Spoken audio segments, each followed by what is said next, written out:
बिस्मिल्लाहिर्रहमानिर्रहीम।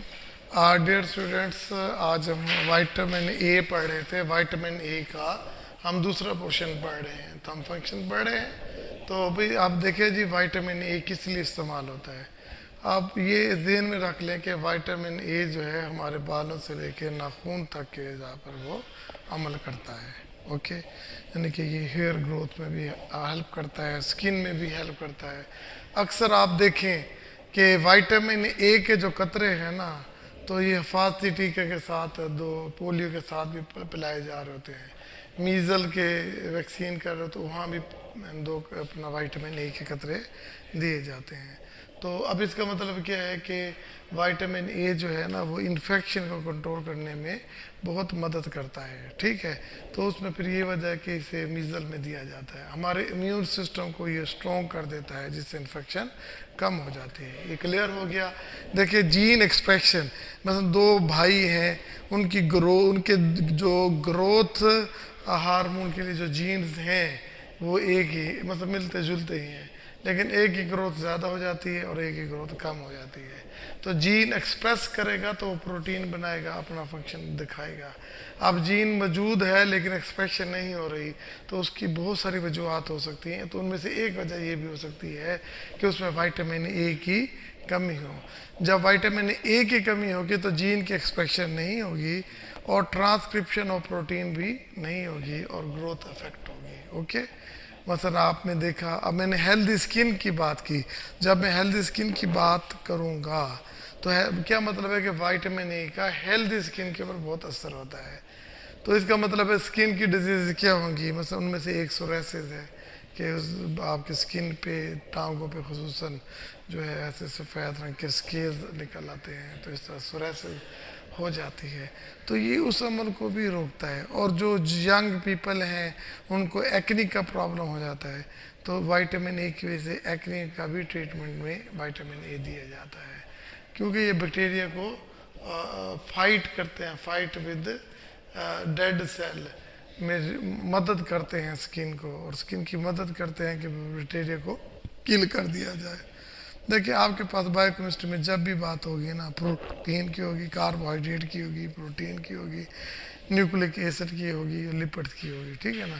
तो ये विटामिन ए में अगर आप ग्रोथ में असर करते हैं, देखो वो कहता है कि ये इसकी मिसलिनियस भी है। ये म्यूकोपॉलीसेकेराइड की सिंथेसिस करता है, ये हेल्प करता है कार्टिकोस्टेरॉइड की सिंथेसिस में हेल्प करता है, और प्रोटीन की सिंथेसिस में भी ये हेल्प करता है। और इसके अलावा इन्वॉल्व होता है न्यूक्लिक एसिड की मेटाबॉलिज्म में। देखो, चार चीज़ें आ गई ना, म्यूकोपॉलीसेकेराइड की बात आ गई, न्यूक्लिक एसिड की मेटाबॉलिज्म की बात आ गई, प्रोटीन की सिंथेसिस की बात आ गई। तो ये इनकी इसकी मिसलिनियस है। अब हम ज़रा थोड़ा सा इसको पढ़ लेते हैं। हम कहते हैं कि जी vitamin A enhance of enhancement of immune system, यानी कि इम्यून सिस्टम क़ुव्वत मुदाफ़ियत कैसे बढ़ जाती है। कहते हैं नंबर 1, प्रिवेंटेशन ऑफ इन्फेक्शन, ये इन्फेक्शन को प्रिवेंट करता है। देखिए, vitamin A enhance the activity of immune system. हमारा एक इम्यून सिस्टम है जो क़ुव्वत मुदाफ़ियत प्रोवाइड करता है, उसको ये एक्टिवेट कर देता है। विटामिन ए यानी कि खुद तो नहीं करता, लेकिन इम्यून सिस्टम करता है और इम्यून सिस्टम को ये एक्टिवेट कर देता है। विटामिन ए डेफिशिएंट चिल्ड्रन, ऐसे बच्चे जिनमें विटामिन ए की कमी होगी, तो are susceptible to complications of the measles, तो उनको मीजल की कॉम्प्लिकेशन ज़्यादा होंगी। ठीक है, तो vitamin A keeping body surface healthy, तो इसकी वजह से ये हमारी स्किन को हेल्दी रखती है। सेड एज एंड इन्फेक्ट, इसलिए हम इसको इन्फेक्टिव विटामिन भी कहते हैं, तो इन्फेक्शन से बचाता है, तो एंटी इन्फेक्टिव विटामिन भी कहते हैं। Differentiation of immune system cells mild deficiency, अगर इसकी डेफिशिएंसी हो जाए, lead to increase susceptible to infection disease, अगर इसकी कमी हो जाए तो हमारे जिस्म में इन्फेक्शन की टेंडेंसी क्या है, वो बढ़ जाती है, बच्चा बार बार बीमार होगा। अब देख रहे, ये इम्यून सिस्टम में दो बातें हो गई। अब जीन एक्सप्रेशन, देखिए ये जीन है, हर जीन का एक अपना एक्सप्रेशन होता है, वो प्रोटीन बनाता है, प्रोटीन से जो मर्जी होगा, डेवलपमेंट होगी, ग्रोथ होगी, एंजाइम्स बनेंगे। तो अगर वो जीन एक्सप्रेशन नहीं होगी तो स्पेसिफिक प्रोटीन नहीं बनेगी और स्पेसिफिक फंक्शन भी रुक जाएगा। ग्रोथ है तो ग्रोथ रुक जाएगी। देखिए vitamin A binds to the transcription regulatory protein, transcription regulatory proteins that control gene expression, तो जीन एक्सप्रेशन को कंट्रोल करता है। इसके अलावा देखिए दो डिजीजेज हैं स्किन की, सोरेसिस है और एक्नी है, तो इन दोनों के ट्रीटमेंट के लिए ये इस्तेमाल होती है। ठीक है, देखो कहता है skin and help to regulate the skin process by shedding, उतार देती है डेड सेल, कौन से cell, dead cell, and fight with bacteria, और बैक्टीरिया से लड़ती भी है। और देखिए ये retinal, retinol, retinoic acid, retinoic acid preparation जो है ना आर कॉमनली एम्प्लॉयड एक्ने में और सोरासिस में। कौन सी प्रिपरेशन होती है, रेटिनोइक एसिड, विटामिन ए की कौन सी किस्म, रेटिनोइक एसिड इस्तेमाल की जाती है।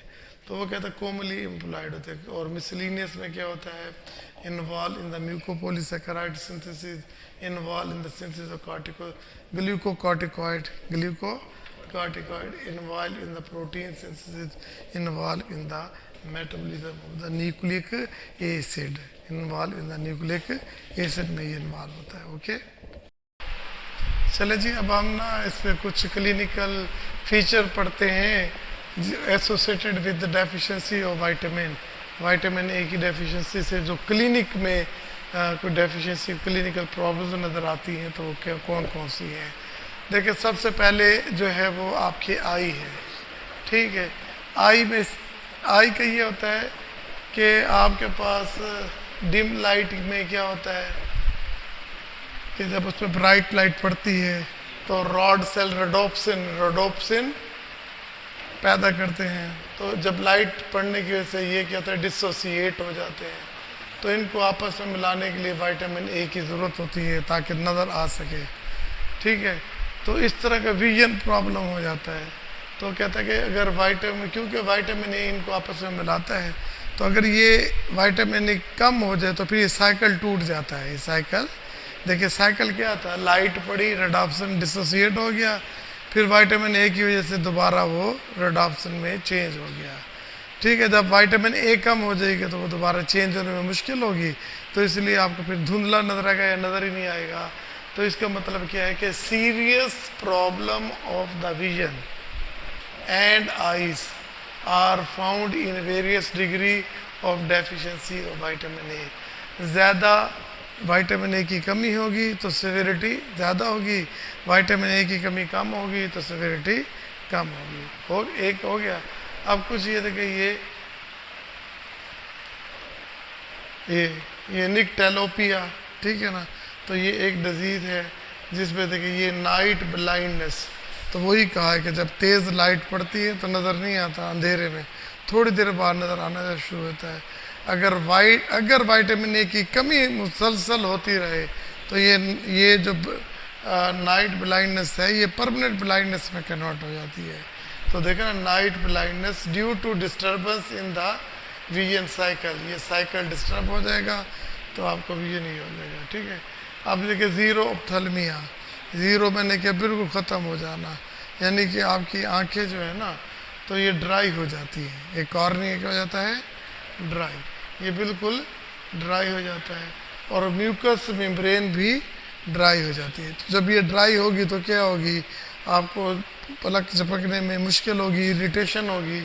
तो फिर atrophy of central epithelial cell, central epithelial cell के में एट्रोपी, उनकी भी साइज बढ़ जाता है।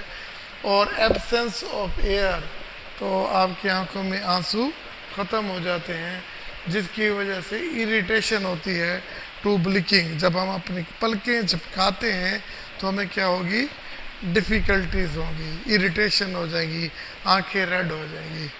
ठीक है, क्लियर होगा। ज़ीरो ऑप्थेल्मिया का मतलब क्या है कि आंखों में आंसू ना बढ़ना, आंखों का ड्राई हो जाना, कार्निया की सेंट्रल एपिथेलियल का एट्रोपी का हो जाना, और फिर उसमें इरिटेशन का हो जाना, ये प्रॉब्लम आएंगे। ठीक है, आपने ये देखना है कि ज़ीरो ऑप्थेल्मिया क्या है। ये एक आई डिजीज़ है। और ये देखो ये निकटेलोपिया क्या है, ये भी एक अपना आई डिजीज़ है, जो किसकी वजह से है, विटामिन ए की डेफिशिएंसी से। फिर आप देखो ये कैरोटोमेलेसिया, ठीक है। अब कैरोटीन क्या होते हैं, डेड सेल होते हैं। तो आँख की पर्दे के ऊपर ना इन डेड सेल की डिपोजिशन हो जाती है, ठीक है। तो उसकी आँख की शक्ल भी चेंज हो जाती है, आँख थिकनेस हो जाती है, नज़र आना बंद हो जाता है। देखिए keratinization and the degenerative of the cornea. तो कॉर्निया क्या हो जाता है, इससे डिस्ट्रॉय हो जाता है। और कहता है डिफेक्टिव विजन, और आँख की नज़र ख़राब हो जाती है। और क्या होता है, वही ड्राइनेस भी होती है, लेकिन यहाँ पे साथ थिकनेस भी हो जाती है। तो इसका मतलब है सिर्फ थैलेमिया था तो ये उससे सिवियर कंडीशन है। यहाँ आपकी एक्स्ट्रा स्किन की थिकनेस बढ़ गई and change in the normal epithelium of cornea. अब देखिए मेरी एपिथेलियम नॉर्मल है, आपकी नॉर्मल है, तो ये नॉर्मल हो जाती है तो फिर दिखने में भी अजीब लगती है। And conjunctiva, okay. अब एपिथेलियम टिश्यू, अब आई को कर ली एपिथेलियम। हमने पहले कहा कि हेल्दी स्किन के लिए विटामिन ज़रूरी है, बस इतना ही लिख दो ना, काफ़ी है। तो वो कैसे एपिथेलियम टिश्यूज़ होगी, ये देखिए ये भी एपिथेलियम टिश्यूज़ हैं और ये भी एपिथेलियम टिश्यूज़ हैं। तो ये अगर कम हो जाए तो इनसे ये इफेक्ट हो जाते हैं और क्या हो जाते हैं, ड्राई हो जाते हैं। स्किन के ऊपर क्या हो जाएगा, उसकी रंगत काली हो जाएगी, कैरेटिनाइज्ड हो जाएगी। नेज़ल पैसेज में भी मुश्किल हो जाएगा और रेस्पिरेटरी ट्रैक भी कैरेटिनाइज्ड हो जाएगा, ठीक है। तो फिर सांस लेने में भी तकलीफ होगी।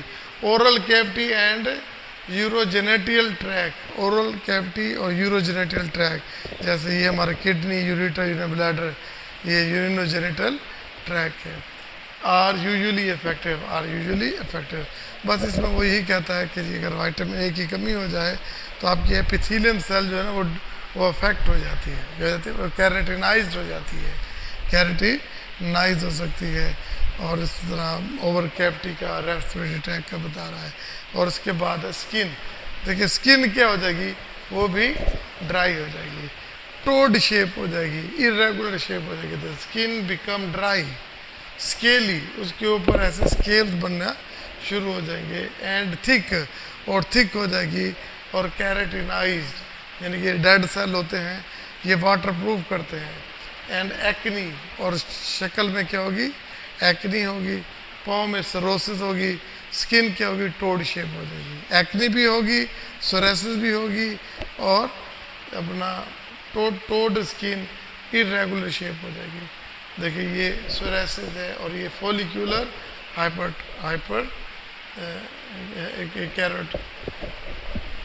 कैरोटिड्स, ठीक है ना। तो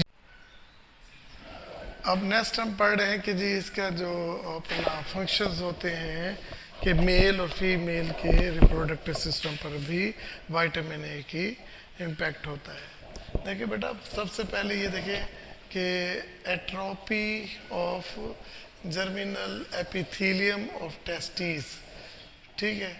तो फिर ज़ाहिर टेस्टिस की जर्मिनेशन होगी तो वो स्पर्मोजेनेसिस करेंगे, ठीक है। तो उसकी डेफिशिएंसी होगी तो वो उसकी एट्रोपी हो जाएगी। फिर ये क्या हो जाएगा, डिगोस्पर्मिया, लो स्पर्म काउंट हो जाएगा।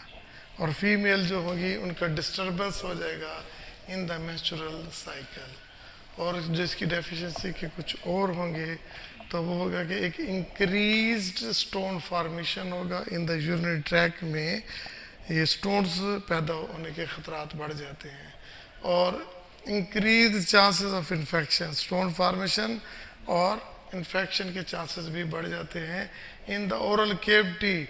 और इन्फेक्शंस में जैसे नेजल साइनोसाइटिस है तो और एयर वे एक्सपेक्शन में इन्फेक्शन हो जाती है। फिर जनरलाइज ग्रोथ फैक्टर्स जो ग्रोथ में भी होते हैं और डिलेड डेंटाइशन, ये जो दांत हैं वो लेट निकलते हैं, अगर निकल भी आए तो वो माल फॉर्मेशन होते हैं। टीथ और हड्डियां जो है ना वो माल फॉर्मेशन होती हैं। इस और मैंने पहले कहा था कि जो वाटर सॉल्युबल होते हैं उनके साइड इफ़ेक्ट कम होते हैं, इनके साइड इफ़ेक्ट ज़्यादा होते हैं। अगर ज़्यादा डोज में दी जाए, टॉक्सिसिटी आ जाए, तो उनमें से एक्यूट जो होंगे ना वो क्या होगा, हेड एक होगा, नाजी होगा, वॉमिटिंग हो जाएगी, ठीक है ना। फिर अगर ड्राई स्किन भी और क्रैकिंग ऑफ लिप्स हो जाएगी, बोन पेन फ्रैग, जहाँ इसके बेनिफिट इफेक्ट थे उसी जगह पे ये अपना ये काम ख़राब कर देती है। देखिए स्किन में लिप्स पे क्रैक आ गए हैं, बोन पेन, फ्रेगलेंट हड्डियाँ भुरभुरी हो जाती हैं और नेल भी टूटने लग जाते हैं। और देखिए हेयर लॉस, बाल उतरना शुरू हो जाते हैं।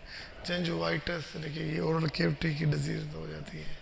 और इसके अलावा पोर्टल हाइपरटेंशन और पोर्टल हाइपरटेंशन के चांसेस हो जाते हैं। तो ये बेटा इसके ये 6-7 जो है फैक्टर अफेक्ट करते हैं। तो आप इनके लाइनिंग एक एक लाइन लिख के याद कर सकते हैं, जो जितना याद रहे उतना कर लें। फिर बाकी जो है ना एमसीक्यूज में बहुत इंपॉर्टेंट है।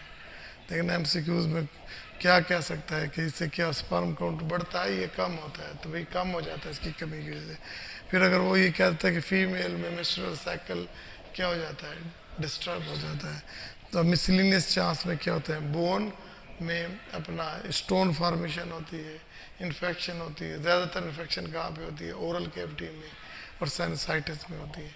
डेंटेशन हड्डियाँ, तो विटामिन डी ए होता है ना, ये बालों की ग्रोथ के लिए बेहतर है, हड्डियों की ग्रोथ के लिए और स्किन की ग्रोथ के लिए रिलेटेड। जो कुछ पढ़ा हमने यही पढ़ा कि बालों पे क्या असर है, दांतों के पर इसका क्या असर है, स्किन के ऊपर इसका क्या असर है, और एपिथेलियल टिश्यूज पे इसका क्या असर है, और इसका स्पेशली जो है ना वो आई के ऊपर क्या असर है। उसकी 3 बीमारियां पड़ी, ठीक है ना। स्किन के साथ सरोसिस और एक्नी पड़ी, ठीक है। और फिर इनकी जो कमी होगी तो यही असरात होंगे, ठीक है। It is all about vitamin A. तो विटामिन ए के लिए इस तरह हेडिंग्स को पहले अच्छे तरीके से याद करें, जर्नल पढ़ें जो मैंने आखिर में आपको बताया, ठीक है। Thank you very much.